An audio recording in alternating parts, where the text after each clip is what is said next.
हम एक बार सभी लोग इस मंडल के जो भी प्रमुख हैं सब इकट्ठा हों और आपस में, जैसे अभी राजनीतिक प्रस्ताव आपने पढ़ा, कार्यों की चर्चा होनी चाहिए। हम राजनीतिक कार्यकर्ता हैं तो देश में, प्रदेश में हमारी सरकार क्या कर रही है, हमने 3 महीने में क्या क्या किया, इन सारे विषयों पर चर्चा आपस में होनी चाहिए। आप लोगों के मन में भी कोई बात होगी तो उसको बताइएगा। एक साथ बैठना, एक साथ खाना, आपस में बातों को शेयर करना, बांटना, ये कार्य समिति होनी चाहिए। हर 3 महीने में कार्य समिति और प्रत्येक महीने में पदाधिकारियों की बैठक, यह आवश्यक है। बैठक में हमारी कार्य योजना बनती है, पिछले कार्यों की समीक्षा और आगे के कार्यों की योजना होनी चाहिए। मुझे लगता है कि अभी कार्य योजना आप लोगों ने पूरा नहीं पढ़ा। हमारे कुछ प्रमुख अवसर होते हैं, जैसे आज दीनदयाल जी की पुण्यतिथि है, आगे अंबेडकर जी का पड़ता है 14 अप्रैल, ऐसे ही अटल जी की जयंती आती है, डॉक्टर श्यामा प्रसाद मुखर्जी जी का आता है। तमाम जो भी हमारे 6 कार्यक्रम हैं, उन कार्यक्रमों की चर्चा होनी चाहिए, उनकी योजना बननी चाहिए।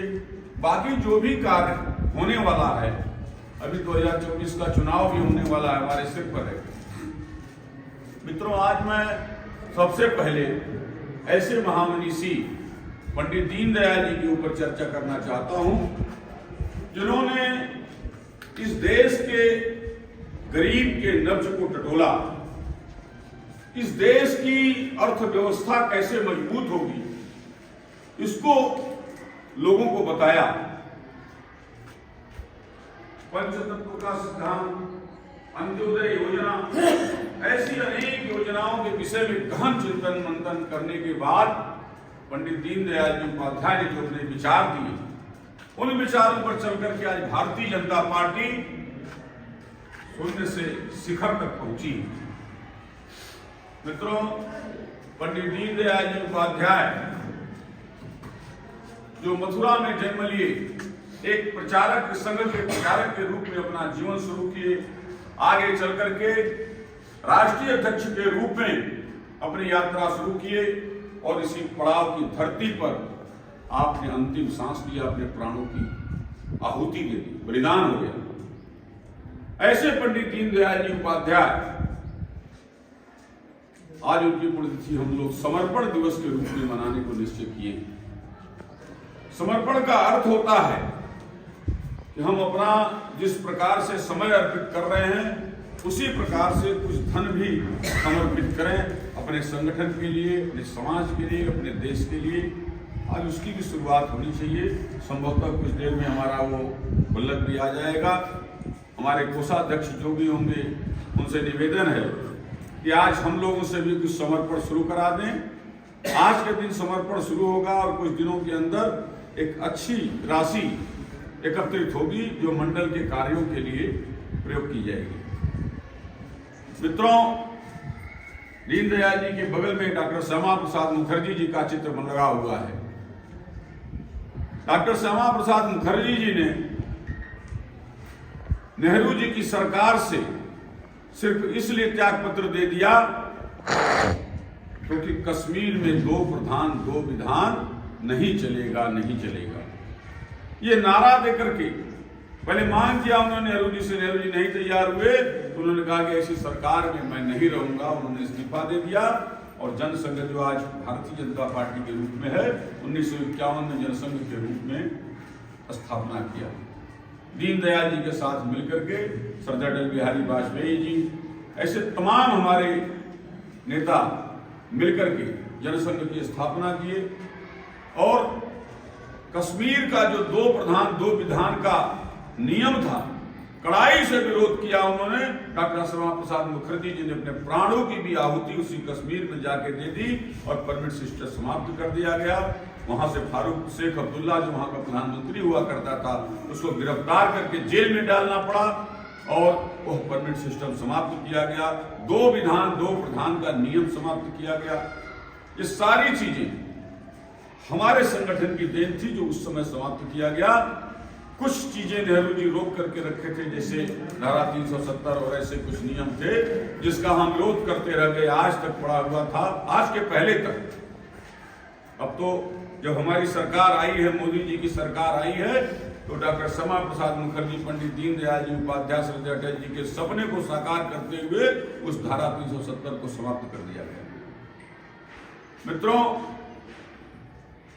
जो सपना लेकर के जनसंघ की स्थापना हुई, वह आगे चल करके भारतीय जनता पार्टी के रूप में पहले राष्ट्रीय अध्यक्ष श्रद्धेय अटल बिहारी वाजपेयी जी बने। और मुंबई की धरती पर उन्होंने कहा था कि ये सूरज, बादल छटेगा, अंधेरा छटेगा, सूरज निकलेगा और कमल खिलेगा। ऐसा नारा देने वाले श्रद्धेय अटल बिहारी वाजपेयी जी जब इस देश के प्रधानमंत्री बने, उन्होंने प्रधानमंत्री बनने के बाद जिस तरीके से पाकिस्तान को, उसके मंसूबे को नाकाम करने का काम किया, वही दुनिया को भी 5 परमाणु परीक्षण करके यह दिखा दिया कि भारत सबसे शक्तिशाली आने वाले समय में होगा, किसी के आगे झुकने वाला नहीं। चाहे वो अमेरिका रहा हो, चाहे फ्रांस रहा हो, जर्मनी रहा हो, ब्रिटेन रहा हो, जिसने भी परमाणु परीक्षण पर रोक लगाने की बात की, किसी की भी बात श्रद्धेय अटल बिहारी वाजपेयी जी ने नहीं माना। और जब जब लोगों ने ये कहा कि प्रतिबंध लगाते हैं, तब तब परमाणु परीक्षण करके ऐसे 5 परमाणु परीक्षण किया श्रद्धेय अटल जी ने।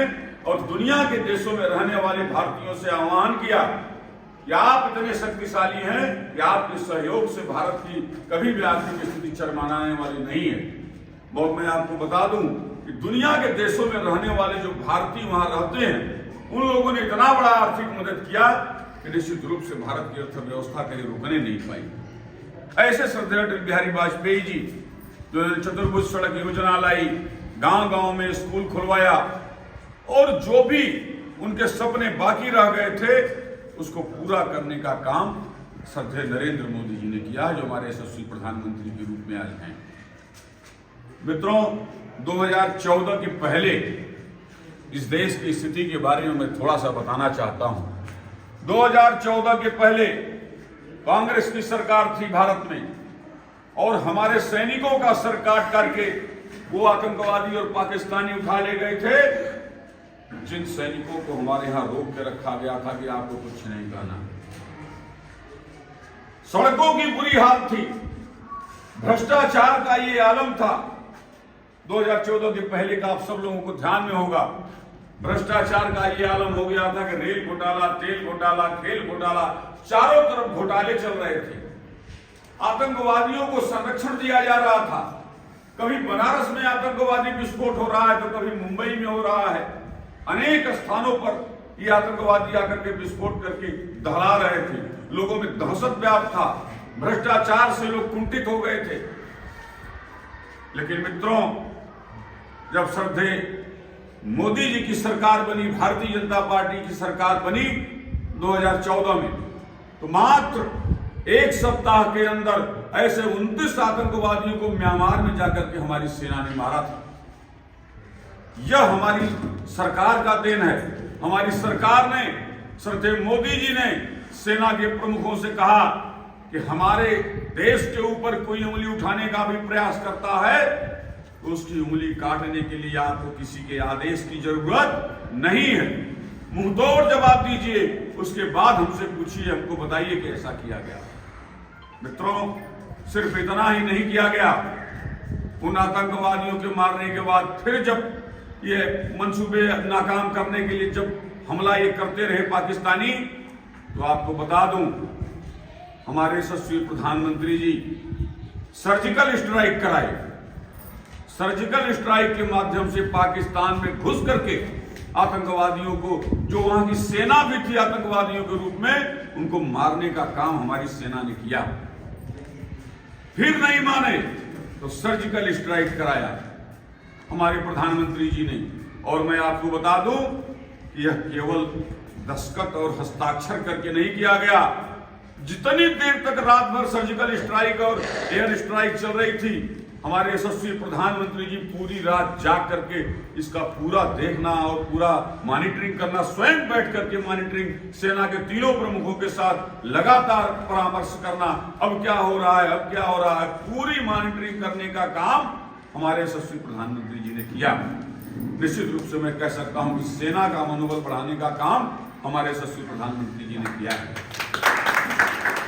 मित्रों, जो सेना सीमा पर जाकर के इस देश की रक्षा करती है, अपने प्राणों की आहुति देती है, उन सेना के बीच में होली और दीपावली मनाने का काम प्रण लेकर के श्रद्धेय मोदी जी ने किया है। हर बार की होली और दीपावली मोदी जी जाकर के सेना के बीच में, वो भी दुर्गम स्थान पर मनाते हैं, जहां पर की गर्मी में भी बर्फ -डिग्री के नीचे टेम्परेचर होता है। ऐसे हमारे यशस्वी प्रधानमंत्री जी जहां एक तरफ सीमा का सुरक्षा का सवाल लेकर के मजबूती से खड़े हैं, वहीं दूसरी तरफ विकास की गंगा बहाने में कहीं कोई रोक नहीं। आपने देखा है, चाहे यह बनारस की सड़कों को देख लीजिए, हम यहीं से शुरू करते हैं। आपके बगल से जो सड़क जा रही है लखनऊ से लेकर के बनारस तक, कितनी सुंदर सड़क बन रही है। चाहे बाबतपुर से जो फ्लाईओवर हरहुआ से लेकर के 3 किलोमीटर का बना है, उसको देख लीजिए, चाहे रिंग रोड देख लीजिए, चाहे आजमगढ़ रोड पर जाइए, चाहे गाजीपुर रोड पर जाइए, चाहे कानपुर से लेकर के कन्याकुमारी तक के किसी भी रोड पर आप जाइए, जिस तरीके का आज रोड बना है, निश्चित रूप से मित्रों आवागमन का साधन इतना सरल हो गया है कि पूना और मुंबई से आने वाला प्याज अब सड़ता नहीं है, सरलता से हमारे बनारस तक पहुंच जाता है। चाहे किसान गाजीपुर, सैदपुर, चाहे जौनपुर, कहीं से भी अपनी सब्जी भी लेकर के आते हैं तो 1 घंटे के अंदर बनारस पहुंच जाते हैं मंडी में। कोई भी फल और सब्जी सड़ने का नाम नहीं लेता, सरलता और सुगमता से पहुंचता है, तो उसका मूल्य भी निर्धारित कीमत पर मिल जाता है। इसी प्रकार से जहां एक तरफ हमने विकास को बढ़ावा दिया, सीमा की सुरक्षा किया, वहीं हमने गरीबों का भी ध्यान रखा।